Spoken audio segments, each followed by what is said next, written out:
بسم اللہ الرحمن الرحیم یا ایہا الذین آمنوا اتقوا اللہ ولتنظر نفس ما قدمت لغد واتقوا اللہ ان اللہ خبیر بما تعملون۔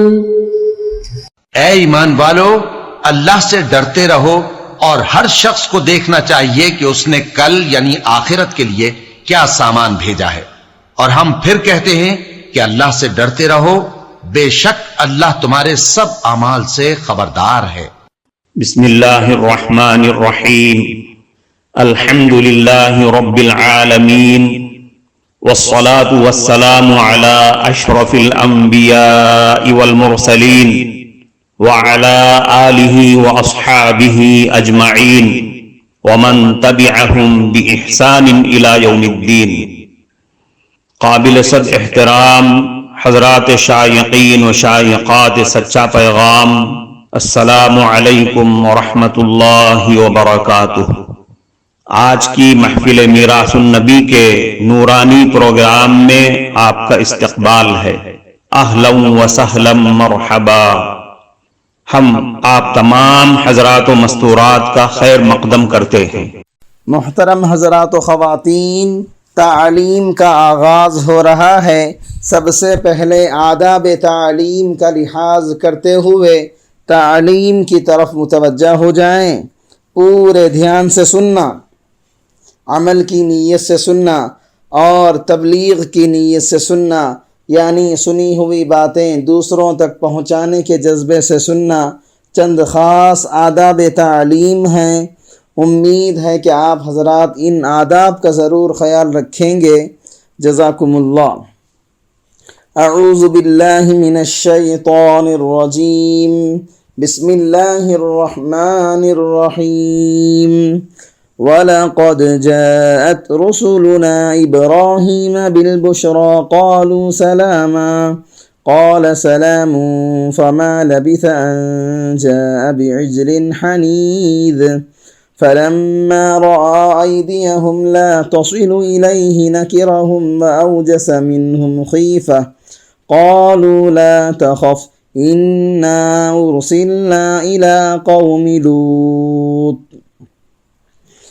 میرے قابل احترام بزرگوں، اس وقت میں نے سورہ ہود کی 2 آیتیں تلاوت کی ہیں، جن میں حق تعالی شانہ نے حضرت ابراہیم علی نبینا و علیہ الصلاۃ والسلام کی ایک سنت اور اس کے آداب کا ذکر فرمایا ہے، اور وہ سنت ایسی ہے جو ہمارے دین اور مذہب میں بھی سنت ہے۔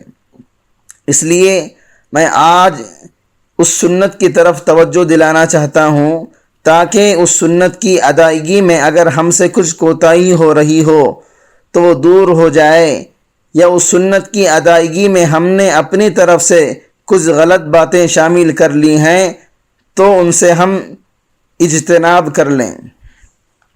اور ان آیات میں اس سنت کے جن آداب کا ذکر ہے اور سرکار دو عالم صلی اللہ علیہ وسلم نے اس سنت کی جو فضیلت بیان فرمائی ہے، ہم اس سنت کو ان آداب کے ساتھ کرنے اور اس کی فضیلت حاصل کرنے کی نیت سے ہم اس سنت کو انجام دیں۔ یہ سنت ایسی سنت ہے جس کی ضرورت تقریباً ہر مسلمان مرد اور عورت کو زندگی میں بار بار پیش آتی ہے، لہذا بار بار پیش آنے میں اور زیادہ ضروری ہے کہ ہم اس کے آداب سے واقف ہوں اور اس کے اجر و ثواب سے باخبر ہوں، تاکہ جب اس کے ادا کرنے کا وقت آ جائے تو ہم ثواب سے محروم نہ ہو جائیں، یا گناہوں کا ارتکاب کر کے بجائے ثواب کے ہم اپنے اوپر وبال مول نہ لیں۔ حضرت ابراہیم علی نبینا و علیہ الصلاۃ والسلام اللہ رب العزت کے جلیل القدر پیغمبروں میں سے ہیں۔ آپ کو ابو الانبیاء کہا جاتا ہے، اس لیے کہ اکثر انبیاء علیہم السلام آپ ہی کی نسل سے ہیں۔ حضرت ابراہیم علی نبینا و علیہ الصلاۃ والسلام کی 2 بیویاں تھیں، ایک حضرت سارہ اور دوسری حضرت حاجرہ۔ حضرت حاجرہ رحمہ اللہ کے بطن سے حضرت اسماعیل علی نبینا و علیہ الصلاۃ والسلام پیدا ہوئے، اور پھر انہی کے نسل سے آخر میں سرکار دو عالم صلی اللہ علیہ وسلم پیدا ہوئے، جو سارے نبیوں کے سردار ہیں اور خاتم النبیین ہیں۔ اور حضرت ابراہیم علیہ السلام کی دوسری اہلیہ حضرت سارہ کے بطن سے حضرت اسحاق علیہ السلام پیدا ہوئے، اور حضرت اسحاق علیہ السلام کے بیٹے حضرت یعقوب علی نبینا و علیہ الصلاۃ والسلام ہیں۔ حضرت یعقوب علیہ السلام کا عبرانی زبان میں نام اسرائیل تھا۔ اسرائیل کے معنی ہیں اللہ کا بندہ، یعنی عبداللہ، کیونکہ اسرا کا معنی ہے بندہ، ایل کے معنی ہیں اللہ، اور بنی کہتے ہیں اولاد کو۔ حضرت یعقوب علیہ السلام کے 12 بیٹے تھے، ایک حضرت یوسف علیہ السلام اور باقی 11 بیٹے ان کے اور بھی تھے۔ ہر بیٹے کا ایک پورا خاندان تھا۔ ان 12 خاندانوں کو بنی اسرائیل کہا جاتا ہے، کیونکہ سب حضرت یعقوب علیہ السلام کے 12 بیٹوں کے خاندان تھے۔ حضرت ابراہیم علیہ السلام کے دوسرے بیٹے حضرت اسماعیل علیہ السلام کی اولاد میں سارے نبیوں کے سردار رحمت کائنات سرکار دو عالم جناب نبی کریم صلی اللہ علیہ وسلم ہیں، اس لیے آپ کو ابو الانبیاء کہتے ہیں، کیونکہ سارے پیغمبروں میں آپ سب کے جد امجد ہیں۔ حضرت ابراہیم علیہ السلام کا دین جو دراصل دین اسلام تھا، اس کے بہت سے احکام جس طرح بنی اسرائیل کے اندر جاری اور ساری تھے، اسی طرح سرکار دو عالم صلی اللہ علیہ وسلم کی شریعت کے اندر بھی بہت سے ان کے احکام جاری اور ساری ہیں۔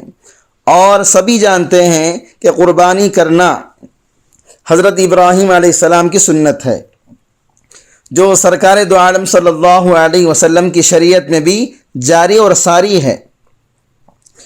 صحابہ کرام رضوان اللہ تعالی علیہم اجمعین نے جب یہ پوچھا، اے اللہ کے رسول، اس قربانی کرنے کی کیا حقیقت ہے، کیوں کرتے ہیں؟ آپ صلی اللہ علیہ وسلم نے یہ فرمایا، سنت ابیکم ابراہیم، یہ تمہارے باپ حضرت ابراہیم علیہ السلام کی سنت ہے۔ ختنہ کرانا یہ بھی حضرت ابراہیم علی نبینا و علیہ الصلاۃ والسلام کی سنت ہے۔ اسی طرح ایک سنت اس آیت میں بھی اللہ رب العزت نے بیان فرمائی، اور وہ یہ سنت ہے مہمان کی ضیافت کرنا۔ مہمان کی مہمان نوازی اور خاطر تواضع یہ دراصل حضرت ابراہیم علی نبینا و علیہ الصلاۃ والسلام کی سنت ہے، کیونکہ اس دنیا میں سب سے پہلے یہ ضیافت حضرت ابراہیم علیہ السلام نے شروع کی، اور حضرت ابراہیم علیہ السلام کی یہ مبارک عادت تھی، جب تک کوئی ان کے دسترخوان پر مہمان نہ آ جاتا تو کھانا نہیں کھاتے تھے، انتظار میں رہتے تھے کہ کوئی مہمان آ جائے یا کوئی میرے ساتھ میرے دسترخوان پر کھانا کھانے کے لیے آ جائے تو میں کھانا کھاؤں گا۔ جب کوئی آ جاتا تو اس وقت آپ کھانا تناول فرماتے۔ محترم ناظرین کرام، اس دینی اور ایمانی بیان کو سننے کے دوران ہی اس کو لائک کر دیجئے اور شیئر بھی کر دیجئے، تاکہ دوسرے بھی اس سے فائدہ اٹھا سکیں۔ اللہ آپ کو جزائے خیر عطا فرمائے۔ ایک عجیب واقعہ اس مقام پر بیان کیا جاتا ہے کہ حضرت اپنی عادت کے مطابق کسی کے انتظار میں تھے کہ کوئی آ جائے تو میں اس کے ساتھ مل کر کھانا کھاؤں گا، تاکہ اس کی ضیافت بھی ہو جائے اور میں بھی کھانا کھا لوں۔ اتنے میں ایک آدمی آیا اور حضرت کے ساتھ کھانے پر بیٹھ گیا۔ حضرت نے فرمایا، بسم اللہ کہو اور کھانا کھاؤ۔ اس نے کہا، بسم اللہ کیا چیز ہوتی ہے؟ اللہ کون ہے؟ تو حضرت ابراہیم علیہ السلام ناراض ہو گئے، اور اس بندے کو یہ بھی معلوم نہیں کہ اللہ کسے کہتے ہیں۔ آپ خفا ہو گئے اور اسے اپنے دسترخوان سے اٹھا دیا کہ تم بسم اللہ بھی نہیں جانتے، اللہ کو بھی نہیں جانتے، تو تم اس قابل نہیں کہ میرے ساتھ کھانا کھاؤ۔ حضرت نے اس کو اپنے دسترخوان سے اٹھا دیا اور وہ اٹھ کر چلا گیا۔ جب وہ چلا گیا تو اللہ تعالیٰ کی طرف سے حضرت جبرائیل امین یہ وحی لے کر آ گئے۔ اللہ تعالیٰ فرما رہے ہیں کہ ابراہیم، ہم نے تو اس کو بچپن سے لے کر اب تک کافر ہونے کے باوجود ایک وقت بھی کھانا نہیں روکا، اور ایک وقت بھی ہم نے اس کو روزی سے محروم نہیں کیا، اور آپ نے ایک لقمہ دیتے ہوئے بخیلی سے کام لیا، بخل سے کام لیا۔ اللہ تعالیٰ کیسے کریم ہیں اور کیسے مہربان ہیں۔ جب حضرت ابراہیم علیہ السلام کو یہ پیغام ملا تو دوڑے تاکہ اس کو بلا کر لائیں۔ وہ تو آ گیا، لیکن اس نے کہا میں اس وقت تک کھانا نہیں کھاؤں گا جب تک کہ آپ دوبارہ بلانے کی وجہ نہیں بتا دیں گے۔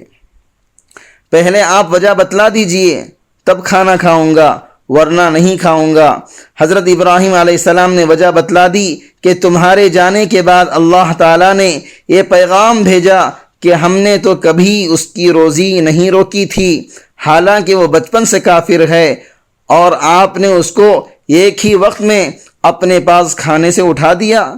جب اس نے یہ بات سنی تو اس نے کہا وہ رب کیسا کریم ہے جس نے واقعی میرے کافر ہونے کے باوجود مجھ پر اپنا دسترخوان کشادہ ہی رکھا، اور ایک بار بھی اس نے مجھے بھوکا نہیں رکھا، لہذا وہ اسی لائق ہے کہ اس پر ایمان لایا جائے۔ لہذا آپ مجھے پہلے مسلمان بنا دیجئے، پھر میں بسم اللہ پڑھ کر کھانا کھاؤں گا۔ پہلے وہ وہیں بیٹھے بیٹھے مسلمان ہوا، پھر اس کے بعد اس نے بسم اللہ پڑھ کر کھانا کھا لیا۔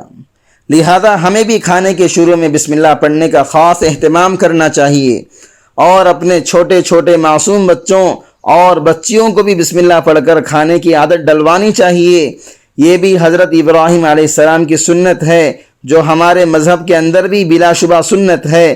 لہذا جب آدمی کھانا کھائے تو دونوں ہاتھ دھو کر اللہ کا نام لے کر کھانا کھائے، اور جب کھانا کھا چکے تو اللہ کی حمد و ثنا بیان کرے۔ حضرت ابراہیم علیہ السلام کی یہ سنت اور عادت تھی۔ ایسا اہتمام نہ اس سے پہلے کبھی کسی نے کیا تھا، اور شاید اس کے بعد بھی کبھی کسی نے اتنا اہتمام نہ کیا کہ جب تک کھانے میں شریک ہونے کے لیے کوئی نہ آ جائے اس وقت تک کھانا نہ کھائے۔ اللہ تعالیٰ کو ان کی یہ ادا ایسی پسند آئی کہ اس زمانے سے لے کر آج تک یہ ضیافت کی سنت چلی آ رہی ہے۔ چونکہ حضرت اسماعیل علیہ السلام حضرت ابراہیم علیہ السلام کے بیٹے تھے، اور حضرت اسماعیل علیہ السلام کی نسل سے یہ سارے عرب ہیں، جن میں سارے نبیوں کے سردار نبی کریم صلی اللہ علیہ وسلم بھی ہیں۔ اس لیے حضرت ابراہیم علیہ السلام کی یہ سنت عربوں کے اندر بھی بہت زیادہ ہے۔ اسلام سے پہلے بھی اور اسلام کے بعد بھی دنیا کے اندر عرب لوگ مہمان کی مہمان نوازی کے اندر بہت زیادہ مشہور اور معروف ہیں۔ معزز شائقین و شائقات سچا پیغام، آپ کو اندازہ لگ گیا ہوگا کہ یہ مضمون کتنا اہم ہے اور کس قدر فائدہ مند ہے۔ کم سے کم درجے میں سوشل میڈیا کے ذریعے سے بھی ہم اس کو زیادہ سے زیادہ شیئر کریں گے تو دعوت کے فریضے کی کوششوں میں ہم بھی اپنا کچھ حصہ ڈالنے والے بن سکتے ہیں۔ لہٰذا زیادہ سے زیادہ اس کو عام کریں تاکہ پوری دنیا کے ہندوؤں کی غلط فہمی دور ہو جائے اور انہیں یہ زمینی حقیقت معلوم ہو جائے، اور وہ اپنے اصل مذہبی لیڈر پیغمبر آخر الزماں حضرت محمد الرسول اللہ صلی اللہ علیہ وسلم کو ماننے پر مجبور ہو جائیں، اور کلمہ پڑھ کر آپ کے ساتھ ساتھ وہ بھی جنت میں جانے والے بن جائیں۔